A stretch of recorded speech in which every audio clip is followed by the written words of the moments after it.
समे कामान् कामकामाय मच्चो गोर्वार्कमिर्मन्त्रान् मच्चर्मप्रदाहादो तत्संव्यारावणीमहे शातं सिद्धाय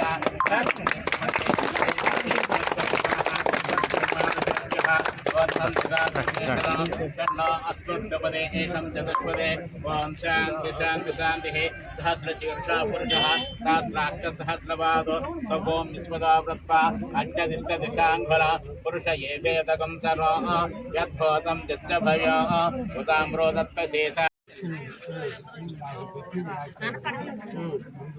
ఏమేం చెప్పు పెన్షన్ పాపం చూస్తాను చూస్తాను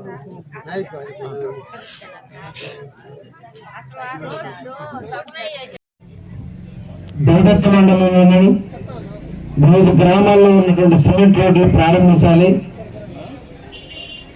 ఆ విధంగానే ప్రతి గ్రామానికి విచ్చేయాలి, ప్రజల సమస్యలు తెలుసుకోవాలి, వారితో పాటు కొంచెం మాట్లాడాలి, వారితో మమేకం కావాలి, గ్రామ స్థితిగతులు తెలుసుకోవాలని ఈరోజు ఉదయం 9 గంటల నుంచి ప్రారంభమైనటువంటి గ్రామాన సందర్శన కార్యక్రమం ఈ రోజున చెన్నూరు గ్రామానికి వచ్చేసాం.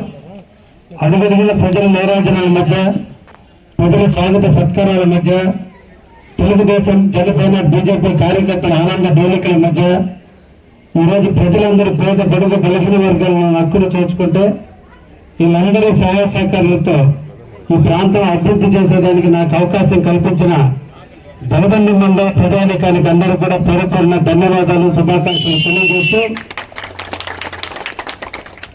నాకు దళవట్టి మండలికి పరిచయం తక్కువైనా ప్రతి ఒక్కరూ నన్ను సొంత బిడ్డగా ఆదరించారు. నా కుటుంబ సభ్యులు వచ్చి ఇంటింట తిరిగినా, మా కుటుంబ సభ్యులు తిరిగినప్పుడు కూడా నేను తిరిగినట్టే భావించి ఈ గ్రామంలో ఉన్నటువంటి అందరూ కూడా నాకు ఓట్లేసి గెలిపించడం జరిగింది.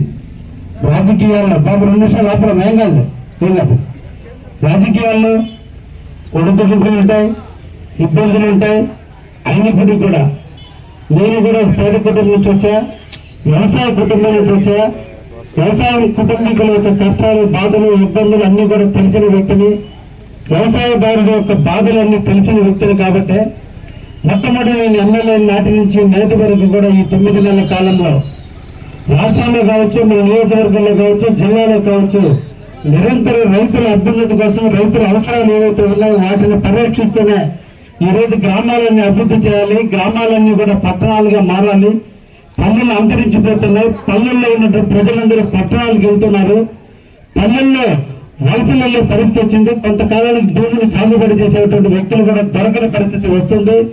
అదే గ్రామాలన్నీ ఆనందంగా ఉంటే, గ్రామాలన్నీ సుభిక్షంగా ఉంటే, గ్రామాలన్నీ పరిశుభ్రంగా ఉంటే, గ్రామాలన్నీ సిమెంట్ రోడ్లతోనూ, డ్రైన్లతోనూ, గ్రామాల్లో మంచినీటి సదుపాయాలతో ఆ గ్రామాన్ని మనం పరిరక్షించగలిగితే, సిటీకి పోకుండా మన వాళ్ళందరూ కూడా మన ఊళ్ళలో నుండి వ్యవసాయం చేసి అన్నదాతలుగా మిగిలిపోయి కొన్ని కోట్ల లక్షల మందికి అన్నదాతలుగా ఉన్నటువంటి రైతులు ఈరోజు నిర్వీర్యం కాకూడదన్నటువంటి ఆలోచనతో ఈ రోజున నీటి యాజమాన్యాన్ని చూస్తూ రెండో పక్క ప్రతి గ్రామానికి కూడా కావాల్సిన మౌలిక సదుపాయాల కల్పనలో మన అభివృద్ధి ప్రదాతైనటువంటి శ్రీ నారా చంద్రబాబు గారి ఆలోచన మేరకు వారి సహాయ సహకారాలతో ఈ రోజున దగదత్తి మండలాన్ని ఒక ప్రత్యేకమైన పరిస్థితుల్లో నేను టేకప్ చేయడం కూడా జరిగిందనే విషయాన్ని కూడా మీకు తెలియజేస్తున్నా. నాటి నుంచి నేటి వరకు కూడా నాకున్నటువంటి 4 మండలాల్లో మొదటి ప్రాధాన్యత ఈ రోజు దగదత్తి మండలానికి ఇస్తూ తగినట్టులో ఉన్నటువంటి ప్రతి పేద బడుగు డైరెక్ట్ గానే నాతో కలవండి, మీకు ఏ ఇబ్బంది వచ్చినా నేను చూసుకుంటానంటూ నా మిత్రుడు రవిని ఇక్కడ ఇన్ఛార్జిగా పెట్టి అదేవిధంగా శ్రీలంక కానీ మండలి పార్టీ అధ్యక్షుడు హనుమంతరావు కావచ్చు, పీసీని కావచ్చు, ఈ ఊరు మల్లికార్జునుడు కావచ్చు, ఈ ఊళ్ళో నాయకులు కావచ్చు, ఇంకా కొత్తగా వచ్చిన నాయకులు కావచ్చు, చాలా మందిని కూడా కలుపుకుంటూ మీకు ఏ ఒక్క సమస్య వచ్చినా మీ లెవెల్లో మీరు పరిష్కరించుకుంటూ మీ స్థాయి దాటినప్పుడు 24 గంటలు రేత్రం బదులు కాలువ కృష్ణారెడ్డి ఎమ్మెల్యే మీకు ఎప్పుడు కాపలాగా ఉంటాడు.